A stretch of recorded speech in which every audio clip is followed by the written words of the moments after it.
죄와 싸우라라는 제목으로 수요 가정 예배 하나님께 올려드리겠습니다. 오늘 노아의 이야기 마지막 부분인데요. 노아의 이야기 마지막에 안타깝게도 죄를 짓는 모습으로 끝이 나고 있습니다. 오늘 우리가 함께 살펴볼 주제는 바로 죄입니다. 우리 함께 네 가지의 질문과 네 가지의 나눔을 통해 말씀 나눠보도록 하겠습니다. 첫 번째입니다. 성경에서는 홍수 이후에 노아가 무엇을 하며 지냈다고 말하고 있나요? 자, 20절에 이렇게 되어 있어요. 노아가 농사를 시작하여 포도나무를 심었더니, 농사를 다시 한번 시작해서 포도나무를 심었다라고 말하고 있습니다. 근데 중요한 건 그 뒷부분이죠. 그래서 어떤 일이 벌어졌냐라는 거예요. 자, 세 가지 표현을 통해서 말해주고 있어요. 노아의 행동을 마시고 취해서 벌거벗었다라고 표현합니다. 21절입니다. 포도주를 마시고 취하여 그 장막 안에서 벌거벗은지라. 세 가지 나오죠. 마시고 취하여 벌거벗었다. 자, 이게 죄가 될까요? 술 마시고 취해서 벌거벗은 게. 표현을 보면 그 장막 안에서, 한마디로 우리 집에서 내가 술 마시고 취해서 벌거벗었대요. 자, 이게 죄가 될까요? 자, 우리는 이게 그렇게 큰 잘못일까? 라고까지 생각할 수 있을 것 같아요. 자, 우리가 살펴볼 건요, 성경이 이것을 무엇이라고 어떻게 평가하는지가 중요한 것이겠죠. 성경은요, 이게 분명히 죄라고 말해주고 있습니다. 자, 먼저는 마셔서 취하지 않았으면요, 뒷부분에 나오는 함이 죄를 짓지 않았을 거예요. 한마디로 아들이 죄를 짓게 만드는 그 행동이 바로 마셔서 취하게 한 것이다 라는 거죠. 자, 또한 나머지 셈과 야벳이 아버지의 벌거벗음을 가리는 모습이 나오고 있습니다. 자, 이게 죄가 아니었다면, 잘못된 게 아니었다면 그것을 가린 걸 굳이 설명할 필요가 없겠죠. 한마디로 성경은요, 노아의 마지막 이 행동을 죄라고 분명히 말하고 있다는 사실입니다. 우리가 주목해 볼 부분은요, 바로 이 죄를 지은 시점이네요. 시점. 언제 이 죄를 지었을까요? 노아의 이 홍수 이후의 삶을 재창조라고 표현했습니다. 재창조 이후에 곧바로 나오고 있는 노아의 모습이 마시고 취해서 벌거벗는 모습인 거예요. 한마디로 창조의 때로 친다면요, 지금은 에덴 동산에 있는 때입니다. 가장 좋은 시기인 거죠. 자, 그때 노아는 죄를 지었다라는 거예요. 방주에서 나온 후에 재창조가 다시 한번 시작됐을 때 노아가 죄를 지었다라는 거죠. 자, 이것을 우리의 삶으로 적용시켜 본다면 어떠한 때가 될 수 있을까요? 우리는 언제 죄를 짓는다라는 거죠? 바로 잘 나갈 때요. 잘 나갈 때. 풍족하고 풍요로울 때 오히려 죄를 지을 수 있는 확률이 더 높다라는 거죠. 우리가 언제 기도할까요? 한번 돌아보면 좋을 것 같습니다. 내가 언제 그렇게 뜨겁게 기도했었을까? 바로 목마름이죠. 하나님, 이것 좀 채워주세요. 이 길 좀 열어주세요. 목마를 때 우리는 더 기도했어요.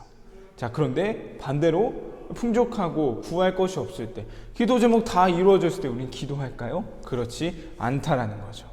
삭개오가 그랬습니다.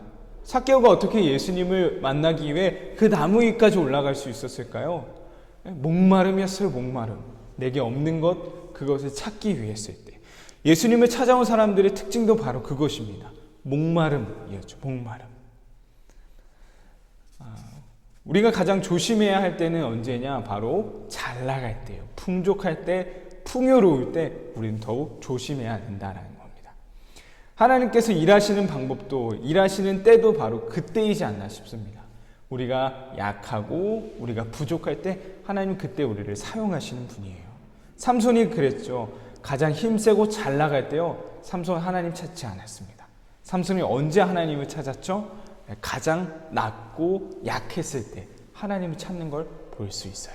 하나님은 그때 그 목마름에 대한 응답으로 능력을 허락해 주셨죠. 잘 나갈 때를 조심해야 돼요.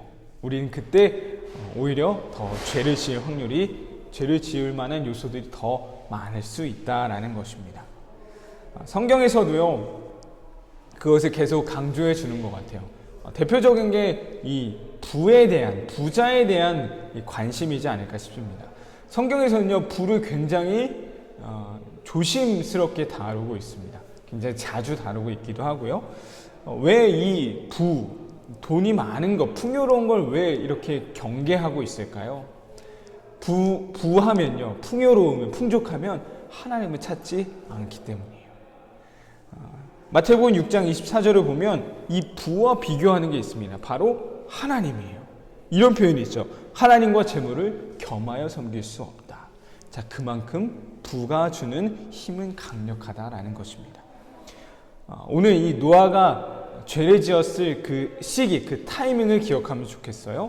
재창조가 시작될 때, 창조의 때로 본다면 에덴 동산에서 가장 좋을 때, 가장 잘 나갈 때 죄를 지었다라는 겁니다. 이것이 우리의 삶에서도 적용될 수 있어요. 잘 나갈 때, 풍요로울 때, 기도 제목 그런 거 없이 너무나도 완벽한 순간을 살아갈 때 우리는 오히려 죄의 길에 빠질 수 있음을 기억하면 좋겠습니다. 첫 번째 나눔 함께 보도록 할까요? 이런 나눔 준비해 봤어요. 잘 나갈 때에도 흔들리지 않을 나의 신앙을 다짐해 보는 겁니다. 어제 제 아내와 장난식으로 이런 얘기를 했습니다. 만약 우리한테 진짜 몇백억의 돈이 있다면 우리가 정말 이 목회의 길을 걸어갈까? 네. 답은 하지 않겠어요? 만약 우리 성도님들 지금 나에게 있는 문제들 하나도 없이 오히려 풍족하고 풍요로울 때 우리의 신앙을 과연 잘 지킬 수 있을까요? 이것은요, 없을 때에 먼저 다짐하고 결심해 보면 좋을 것 같아요. 내가 아무리 부요해질지라도, 아무리 아무런 문제 없이 살아갈지라도 내 이 신앙만큼은 꼭 지키겠습니다. 한번 다짐하며 결심하는 이 결단의 고백을 함께 해보면 좋겠습니다. 함께 나눔 진행해 보도록 할게요.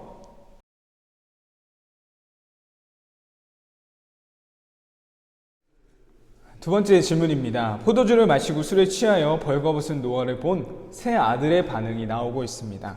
먼저 함의 모습을 성경이 주목하고 있죠. 함은 어떤 행동을 했을까요?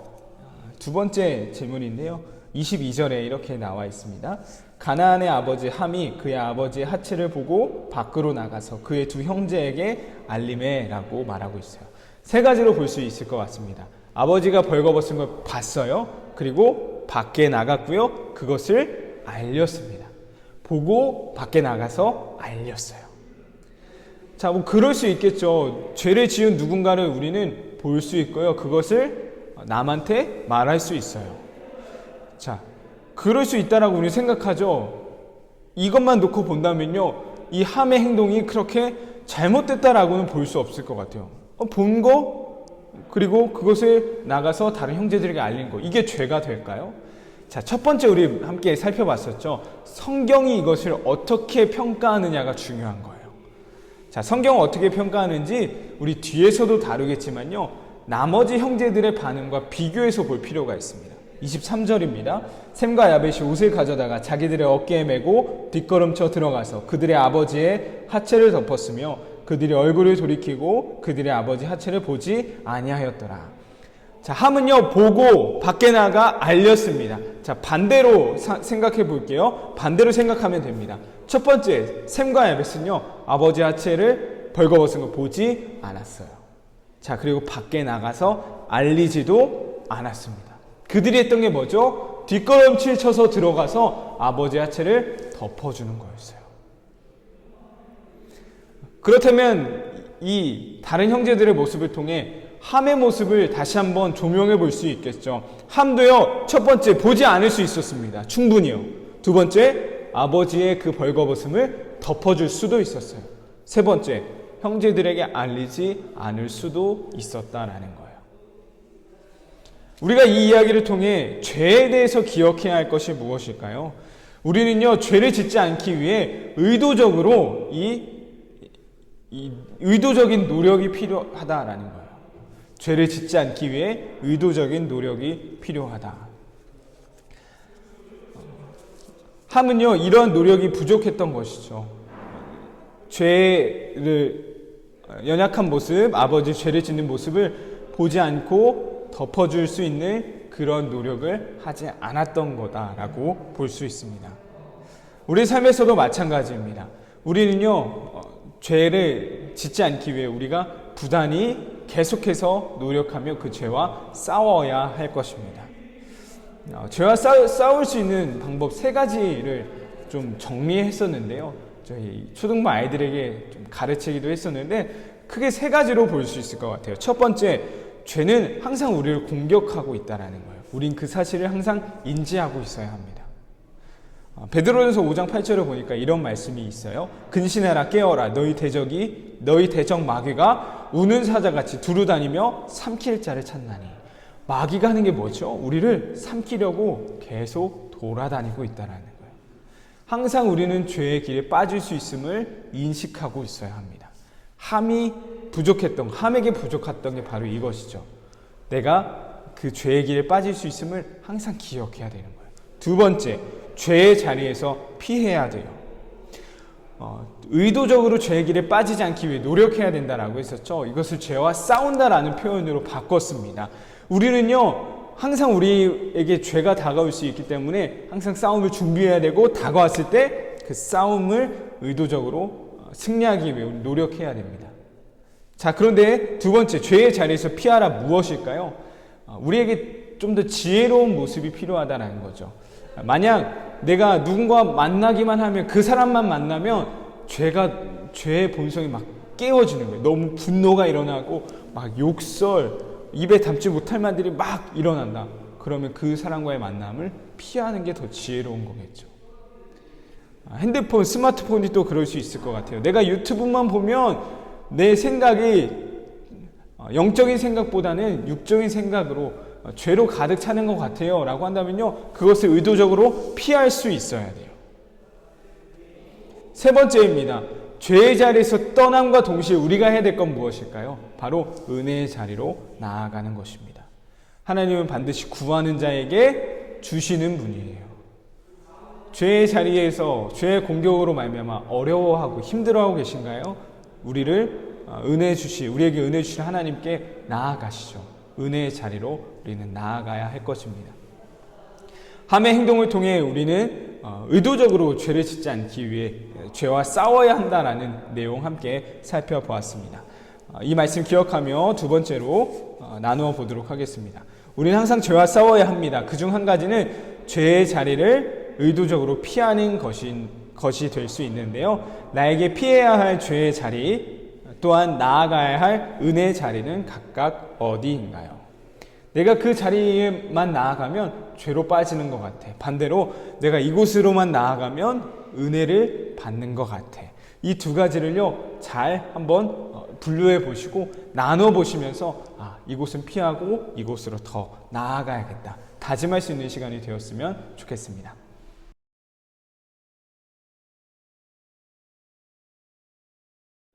세 번째 질문입니다. 성경은 함을 어떻게 소개하고 있나요? 22절에 이렇게 시작합니다. 가나안의 아버지 함이라고 표현해요. 가나안의 아버지. 자, 이것은 분명 성경이 의도하는 바가 있을 거예요. 셈과 야벳은 그냥 표현하는데 함은 가나안의 아버지라고 표현합니다. 무슨 의도가 있는 걸까요? 그 뒷부분에 보면 이 가나안, 이 함의 자손들이 저주를 받는 내용이 나오고 있어요.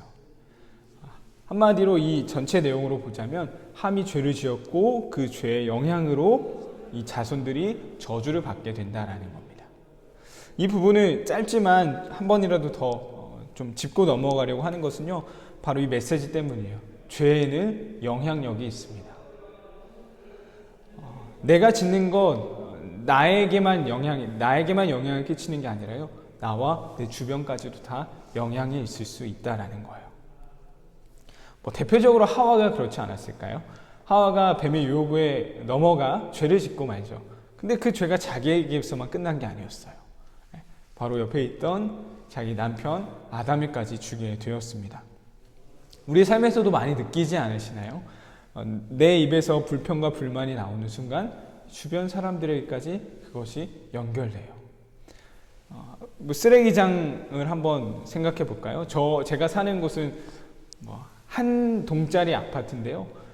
쓰레기 분리장이 따로 없어요. 그래서 자기들의 쓰레기를 한 지정된 곳에 넣는데 한 사람이 제대로 정리하지 않고 놓기 시작하면요, 그곳은 완전 아수라장이 됩니다. 이게 바로 우리의 모습이라는 거예요. 내 죄에서 끝나는 것이 아니라 그 죄가 주변에까지 영향력을 끼칠 수 있다라는 것이죠. 기억하면 좋겠습니다. 죄는 나에게서 끝나는 것이 아니라 그 죄의 근원지로부터 주변에까지 다 영향을 끼칠 수 있다라는 것. 이것이 이 함의 가나안의 아버지 함, 이 한 구절에서 우리에게 주는 메시지이지 않을까 싶습니다. 세 번째 나눔입니다. 우리 자녀들에게, 후손들에게 물려주고 싶지 않은 나의 모습은 무엇이 있는지 한번 나눠보면 좋겠습니다. 이것이 꼭 신앙적인 것이 되지 않아도 좋고요. 나의 좋지 않은 습관, 그런 것들도 적어보면 좋을 것 같아요. 네, 우리 세 번째 나눔 함께 진행해 보도록 할게요.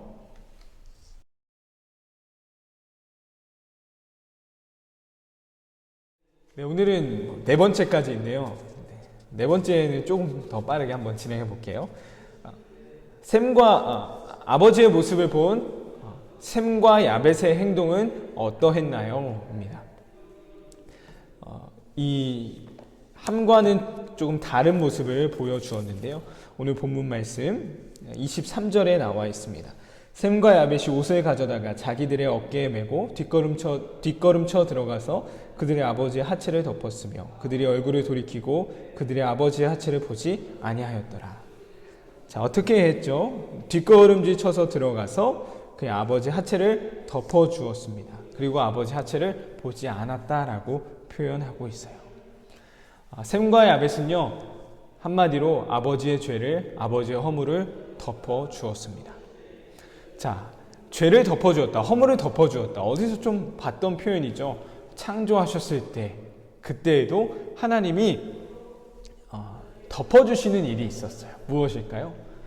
죄를 지었던, 선악과를 먹었던 아담과 하와가 숨어 있게 되죠. 그 숨어 있는 아담과 하와에게 하나님이 가죽옷을 지어서 입혀주셨어요.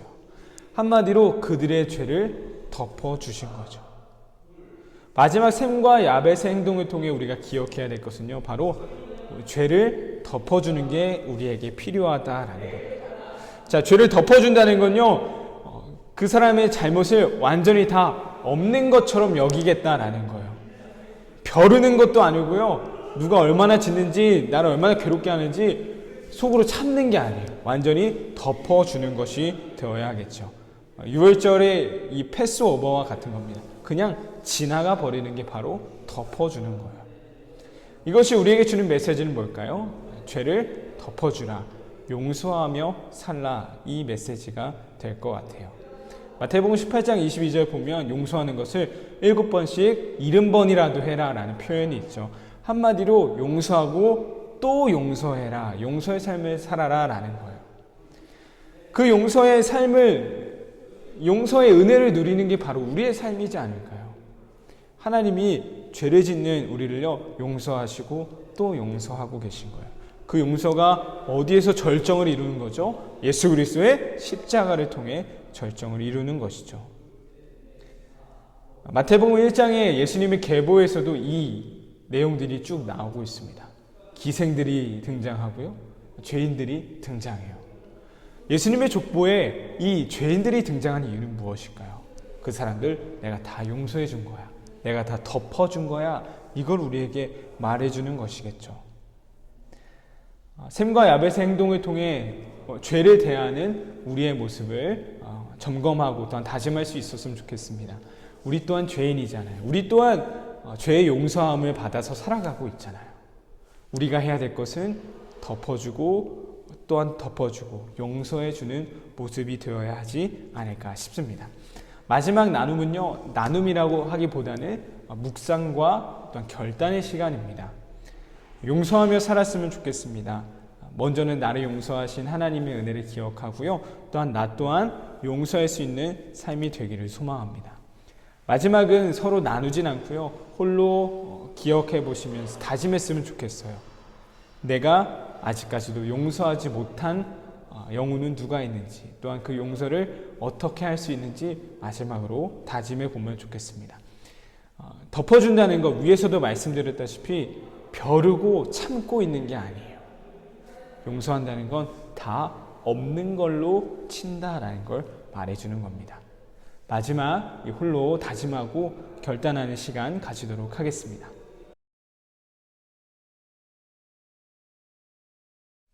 네, 노아의 이야기 마지막 부분을 통해서 우리 죄라는 주제 함께 다뤄봤습니다. 첫 번째는 잘 나갈 때를 조심해라 라는 거였죠. 재창조가 시작된 그때에 한마디로 노아에게 있어서 가장 좋았을 때였지만 노아는 죄를 짓고 말았습니다. 우리에게로 치면 풍요로울 때, 풍족할 때, 모든 것이 다 잘 되어갈 때, 우린 그때 넘어지지 않는, 죄의 길로 빠지지 않을 수 있도록 항상 조심해야 할 것입니다.